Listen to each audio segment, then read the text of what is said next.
Hi అండి, అందరికీ నమస్కారం. ఈరోజైతే సేమియాని ఎలా చేయాలో చూద్దాము.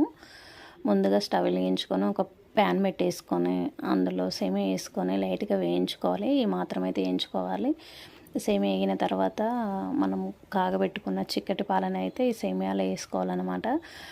సేమియాలో పాలు ఎంత పోసుకోవాలనేది మన ఇష్టం అండి. పాలు పోసుకొని మనం బాగా కలుపుకోవాలి, లేకపోతే ఉండలు అయిపోతుంది. పాలు పోసుకున్న తర్వాత హై ఫ్లేమ్లో పెట్టేసుకొని బాగా ఇట్లా ఉడికించుకోవాలన్నమాట.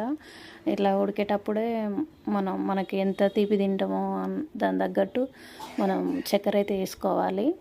చక్కెర వేసుకోవచ్చు, బెల్లం కూడా వేసుకోవచ్చు. అంతే, ఒక 10 నిమిషాలు ఉడికించుకుంటే సేమియా అనేది రెడీ అయిపోతుంది. ఇందులో జీడిపప్పు, బాదం పప్పు, కిస్మిస్లు వేయించుకొని కూడా వేసుకుంటే ఇంకా బాగుంటుంది. మీకు కనుక ఈ వీడియో నచ్చితే లైక్ చేయండి, షేర్ చేయండి, కామెంట్ చేయండి, సబ్స్క్రైబ్ చేసుకోండి. Thank you for watching. బెల్ని అయితే క్లిక్ చేయండి. అలా చేస్తే మా వీడియోస్